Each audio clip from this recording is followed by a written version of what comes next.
வணக்கம். தமிழ் ஃபுட் கார்னர்ல இனிப்பு பிடி கொழுக்கட்டையும் காரப்பிடி கொழுக்கட்டையும் பண்ண போறோம். ரெண்டு கொழுக்கட்டைகளுமே நல்ல சாஃப்டாவும் ரொம்ப டேஸ்டாவும் இருக்கும். வாங்க இப்ப எப்படி பண்றதுன்னு பார்க்கலாம். இது வரைக்கும் தமிழ் ஃபுட் கார்னர் சேனலை சப்ஸ்கிரைப் பண்ணாதவங்க சப்ஸ்கிரைப் பண்ணிக்கங்க. ஃபர்ஸ்ட் இனிப்பு பிடி கொழுக்கட்டை எப்படி பண்றதுன்னு பார்க்கலாம். ஸ்டவ்ல ஒரு பேன் போட்டு நல்லா சூடானதுக்கு அப்புறமா இதுல 1.5 டேபிள் ஸ்பூன் வெள்ளை எள்ளை சேர்த்துட்டு வறுத்துக்கலாம். எள்ளை நல்லா இந்த மாதிரி படபடன் பொரியிற அளவுக்கு வறுத்துக்கணும். இப்ப நல்லா படபடன் பொரியுது. இந்த எள்ளை தனியா எடுத்து வச்சுக்கோங்க.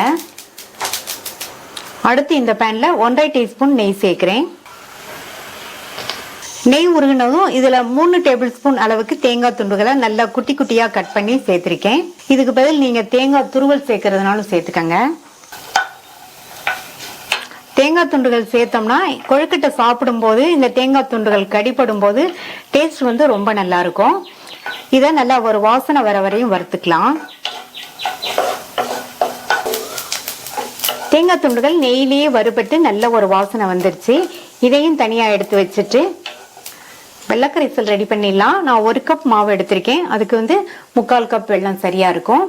அந்த வெல்லத்தை இதுல சேர்த்துட்டு வெல்லம் எடுத்து அதே கப்லயே 1.5 கப் அளவுக்கு தண்ணி சேர்க்கிறேன்.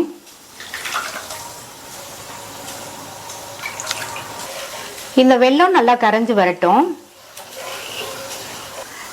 இப்ப நல்லா வெல்லம் கரைஞ்சிருச்சு. இதை வடிகட்டி எடுத்துக்கலாம். வடிகட்டின வெள்ளக்கரைசலை இந்த பேன்ல சேர்க்கிறேன்.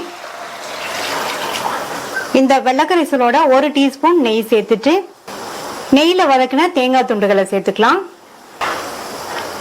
கூடவே 1/2 டீஸ்பூன் ஏலக்காய் பவுடர், 2 பிஞ்ச் உப்பு சேர்த்துக்கலாம்.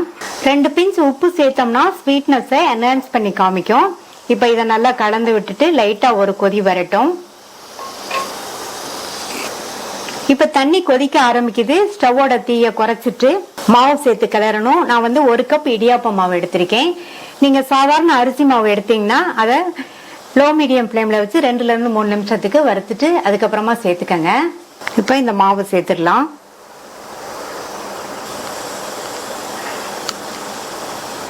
ஸ்டவோட தீய கொஞ்சம் கூட்டிட்டு நல்லா இந்த மாதிரி கிண்டி கொடுத்துட்டே இருங்க.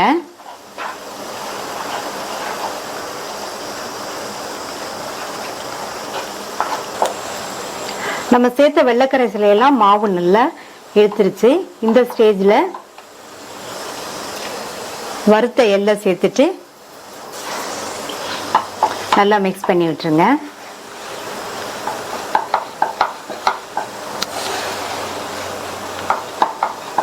எள்ளு சேர்த்துட்டு நல்லா கிளறியாச்சு.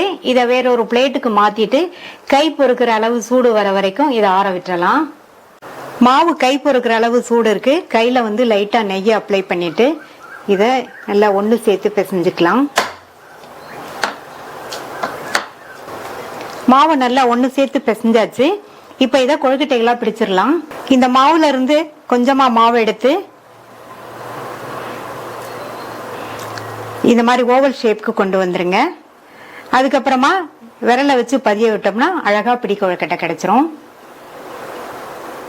ஒரு ஸ்டீமர்ல வாழை இலை வச்சிருக்கேன். நம்ம பிடிச்சு வச்ச எல்லா கொழுக்கட்டைகளையும் இதுல எடுத்து வச்சிடலாம்.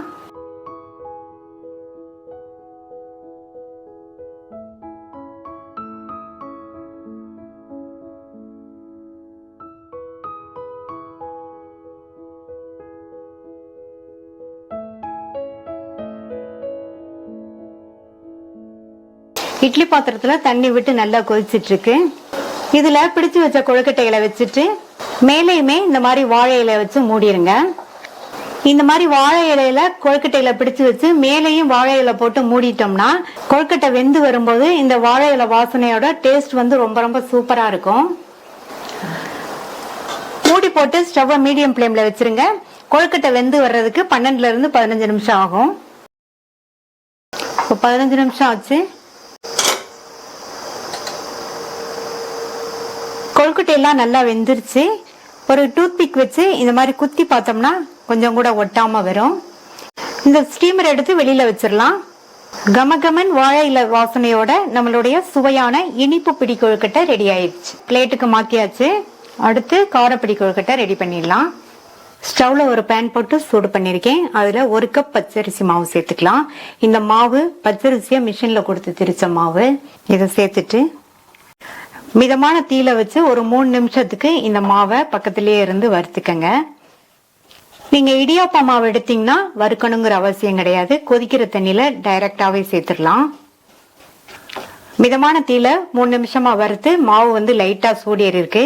இதே வேறொரு பிளேட்டுக்கு மாத்தி ஆற விட்டுறலாம்.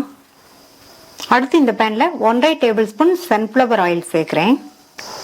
எண்ணெய் சூடானதும் அதுல 1/2 டீஸ்பூன் கடுகு பொரிஞ்சதும் அதுல 2 டீஸ்பூன் கடலை பருப்பும்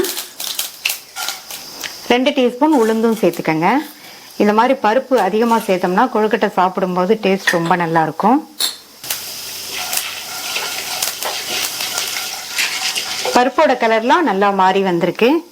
இது கூட பொடியா கட் பண்ண கருவேப்பிலை இலைகள் கொஞ்சம், கட் பண்ண 3 பச்சை மிளகாய் சேர்க்கிறேன். நான் இதுல பழுத்த பச்சை மிளகாய் சேர்த்திருக்கேன். இதுக்கு பதில் வந்து நீங்க காஞ்ச மிளகாய் இருந்தாலும் உங்க காரத்துக்கு தகுந்தபடி சேர்த்துக்கங்க. கூடவே 1/4 டீஸ்பூன் சீரகமும் சேர்த்து நல்லா வதக்கி விட்டுக்கலாம்.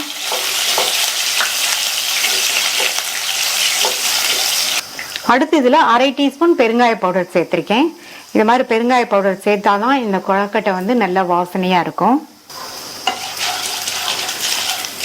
லைட்டா மிக்ஸ் பண்ணி விட்டுட்டு இதுல 1/3 கப் அளவுக்கு துருவன தேங்காய் சேர்த்துக்கலாம். இந்த தேங்காயையும் நல்லா 1 நிமிஷம் போல வதக்கி விட்டுக்கங்க.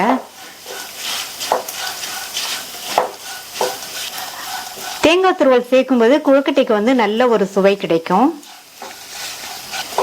நம்ம சேர்த்த தேங்காய் துருவலும் கலர் மாறாம கரெக்டா வதங்கி இருக்கு. அடுத்து இது கூட தண்ணி சேர்க்கலாம். 1 கப் மாவு எடுத்தோம். மாவு எடுத்த கப்லயே 1/2 கப் அளவுக்கு தண்ணி சேர்த்துக்கலாம்.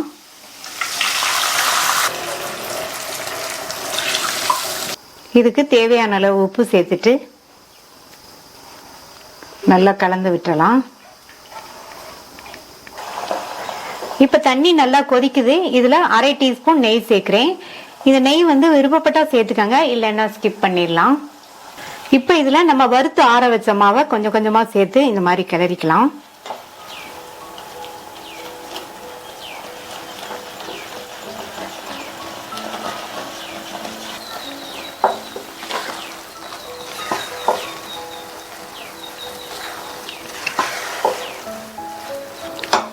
நம்ம சேர்த்த தண்ணி எல்லாம் மாவு வந்து நல்லா இழுத்துருச்சு.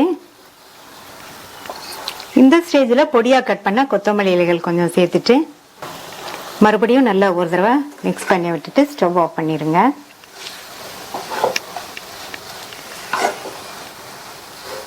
இந்த மாவை இந்த பிளேட்டுக்கு மாத்திட்டு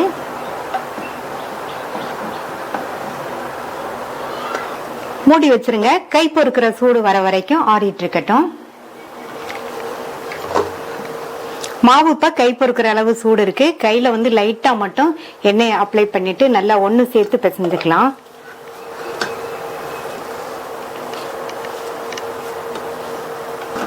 மாவை நல்லா பிசைஞ்சாச்சு. இனி அடுத்து இதை கொழுக்கட்டைகளா பிடிச்சிடலாம். பிசைஞ்சு வச்ச மாவுல இருந்து இந்த அளவு மாவு எடுத்திருக்கேன். கையில லைட்டா எண்ணெயை அப்ளை பண்ணிட்டு எடுத்துக்கங்க. இதை நல்லா இந்த மாதிரி சிலிண்டர் ஷேப்க்கு கொண்டு வந்துட்டு நம்ம விரல்களை இந்த மாதிரி பதிச்சு விட்டுறலாம். இந்த கார கொழுக்கட்டைகளை வேக வைக்கிறதுக்கும் ஒரு ஸ்டீமர்ல வாழையில போட்டு வச்சிருக்கேன். எல்லா மாவையும் இதே மாதிரி கொழுக்கட்டைகளா பிடிச்சு வச்சிடலாம்.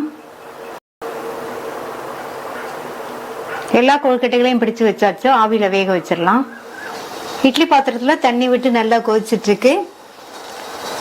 பிடிச்சு வச்ச கொழுக்கட்டைகளை இதுல வச்சுட்டு மேல வாழை இலைய வச்சு நல்லா க்ளோஸ் பண்ணி விட்டுட்டு மூடி வச்சிடலாம்.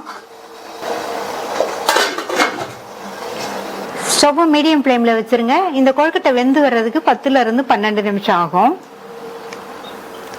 12 நிமிஷம் ஆச்சு. கொழுக்கட்டை நல்லா வெந்துருச்சு. டூத் பிக்ல கொஞ்சம் கூட ஒட்டல. கொழுக்கட்டைகளை வெளியில எடுத்து வச்சு பிளேட்டுக்கு மாத்தி வச்சிடலாம். நீங்களும் இதே மெத்தட்ல ட்ரை பண்ணி பாருங்க. 2 கொழுக்கட்டைகளுமே டேஸ்ட் ரொம்ப சூப்பரா இருக்கும். ட்ரை பண்ணி பார்த்துட்டு உங்க கமெண்ட்ஸை சொல்லுங்க. தேங்க்யூ.